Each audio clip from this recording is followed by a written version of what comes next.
밑밥 한 명 있어요. 장춘생. 어이쿠, 두 발로 걸어야 하지 않겠... 맞다. 이야. Jiong mengadakan rapat dengan tim dapurnya untuk membicarakan persiapan apa saja yang mereka butuhkan untuk kompetisi memasak. Taktik yang digunakan Jiong adalah mempersiapkan bahan untuk tema ketiga terlebih dahulu.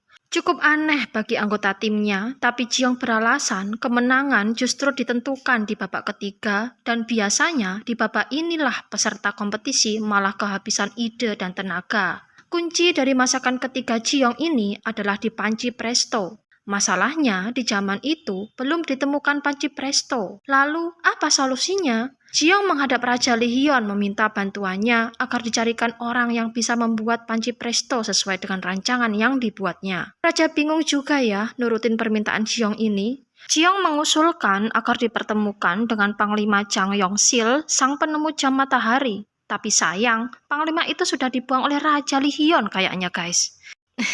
Tapi dia nggak mau ngaku guys. Kasim Changseon mengusulkan agar Jiong menemui keponakan Jang Yongsil, yaitu Jang Chunsaeng. Karena kemampuan orang ini juga kurang lebih sama dengan pamannya. Sayangnya, orang ini juga sudah diusir dari istana karena membuat ledakan. Jadinya, untuk menemui orang ini, Jiong harus pergi ke lembah Nunsan. Raja Lihyun jelas tidak mengizinkan kalau Jiong keluar istana lagi. Tapi, Jiong terus merengek pada Raja Lihyun hingga mau gak mau Raja Lihyun memberi izin pada Jiong.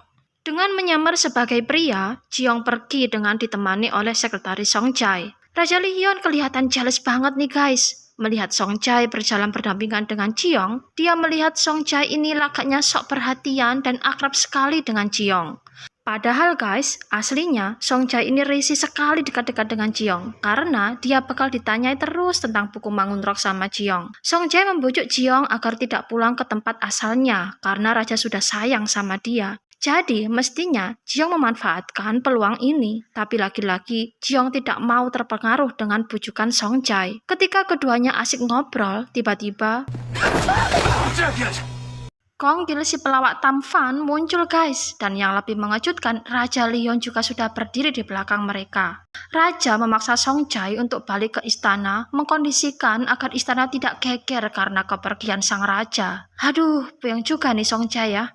Jiong and the gang akhirnya sampai di depan pondok Jang Chunsaeng. Ada peringatan di pagar rumah Chunsaeng yang intinya orang yang hendak masuk disuruh berhati-hati. Tapi dasar Raja Lihyun yang terbiasa saenake dewe, dia tidak memperdulikan peringatan itu.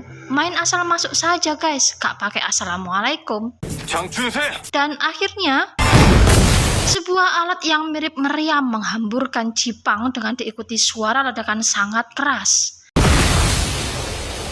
Kemudian, seorang pria gendut keluar pondok dengan tertawa puas melihat alatnya bekerja dengan baik. Raja memarahi pria itu, tapi Jiong segera mencegahnya. Kemudian, Jiong memperkenalkan diri pada Chunsaeng bahwa dirinya adalah kepala koki istana.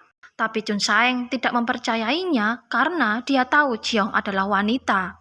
Jiong dan Konggil berusaha dengan segala cara mendekati Chunsaeng, tapi Chunsaeng sudah kadung tidak suka dengan sikap angkuh Raja Lihyun dan Komandan Suhyok. Oh ya guys, Chunsaeng ini tidak tahu ya kalau pria di hadapannya itu adalah Raja Lihyun. Jiong berbohong bahwa dia bersama dengan sekretaris Songjai, makanya Chunsaeng punya kesan yang buruk pada rombongan ini guys. Dia pun mengusir paksa Jiong and the gang dan mengancam akan menyalakan mesin panahnya. Terpaksa, Jiong and the gang angkat kaki dari pondok Chunsaeng, tapi sebelum menutup pintu gerbang, Jiong memberikan sekantong gula pada Chunsaeng, memberitahunya bahwa dengan gula itu, rasa Jipang Chunsaeng dijamin bakal enak. Tak berapa lama, terdengar kembali ledakan keras dari dalam pondok Chunsaeng.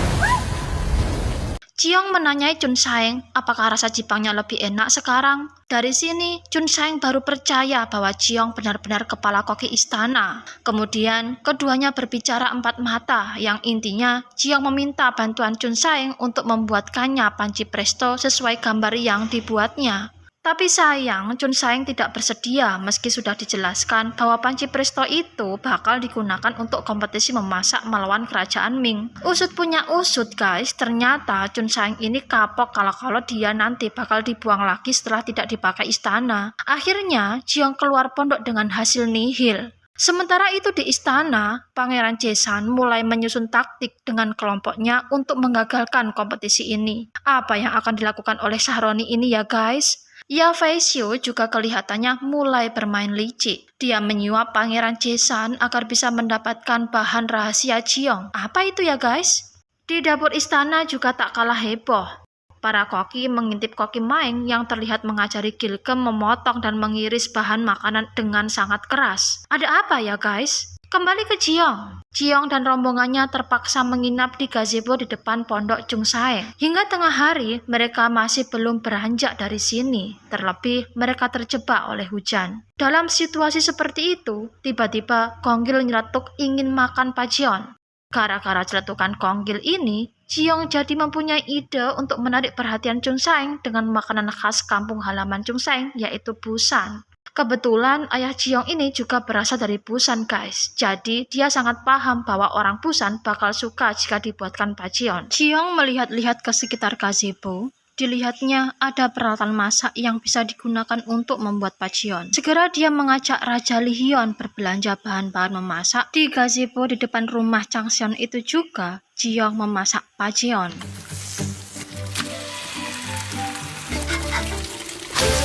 Seketika itu juga, bau sedap Pajeon buatan Jiong tercium oleh Chun Saeng. Chun Saeng keluar mengikuti asal bau Pajeon itu. Dan dia melihat Raja Li Hyun melahap Pajeon dengan begitu nikmatnya. Awalnya, dia gengsi untuk mendekat. Tapi Konggil memaksanya untuk ikut bersama-sama menyantap Pajeon buatan Jiong. Dan Chun Saeng begitu terhanyut dalam rasa nikmat Pajeon buatan Jiong. Trik Jiong berhasil. Chun Saeng bersedia membuatkan panci presto sesuai dengan rancangan Jiong. Untuk mempercepat kerjanya, Raja Li Hyun memerintahkan Konggil untuk membantu kerja Chun Saeng. 거푸집 대령이요. 이와 대령 수수와 도순지도. Sementara Jiong dan Raja Li Hyun pergi mencari bahan-bahan alami lainnya sembari menunggu selesainya pesanan panci presto mereka.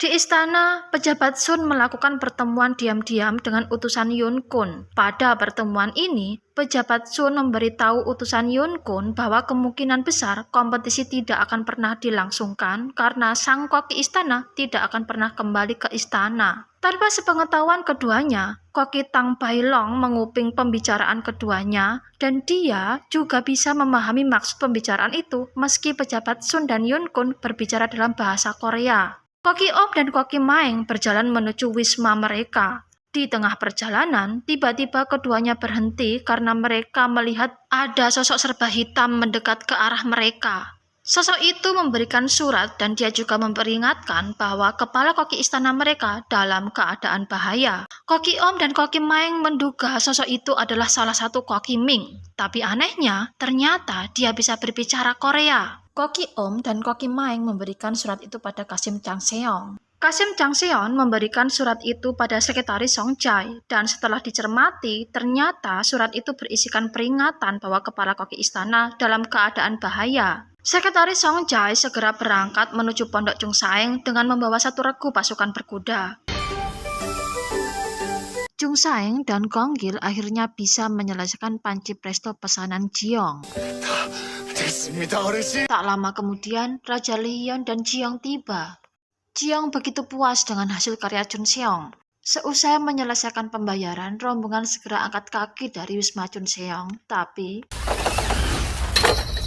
tiba-tiba alarm tanda bahaya pondok Chung Saeng berbunyi. Chung Saeng mengintip keluar dan ternyata rumahnya sudah dikepung oleh banyak pembunuh bayaran. Semua menjadi panik. 무슨 소리냐? Komandan Suhyo keceplosan memanggil Raja Li Hyun Paduka. Chun Saeng mendengarnya dan dia pun kaget. Menyadari ada seorang raja di rumahnya, dia pun bergegas mengeluarkan semua pedang dan segera menghidupkan meriamnya. Gerbang dibuka dan pertarungan pun tak terhindarkan.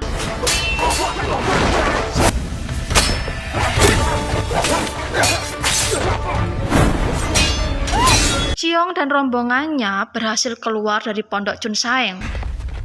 Tapi sayang, tutup panci Presto terjatuh dan masih tertinggal di pondok Chunsaeng. Namun begitu, Chunsaeng berjanji akan mengantarkan tutup panci itu ke istana. Untuk memecah konsentrasi gerombolan pembunuh bayaran itu, Komandan Sun Heok meminta Raja Lehion dan lainnya menyelamatkan diri terlebih dahulu, sementara dirinya menghadang laju mereka.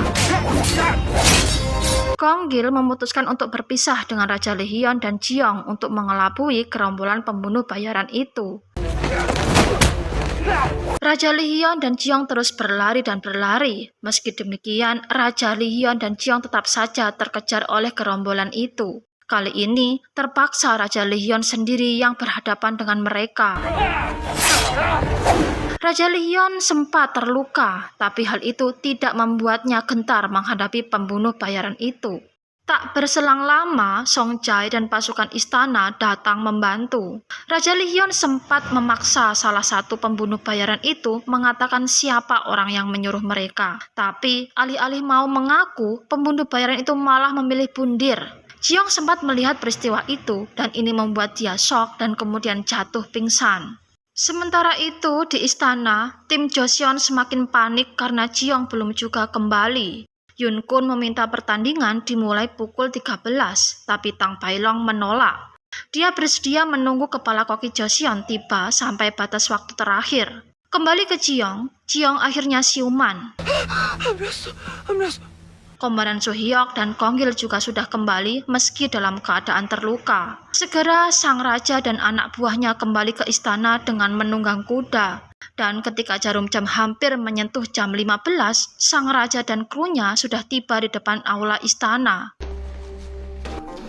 도착했구나. Mereka pun disambut oleh para pejabat istana dan juga para utusan dari kerajaan Ming.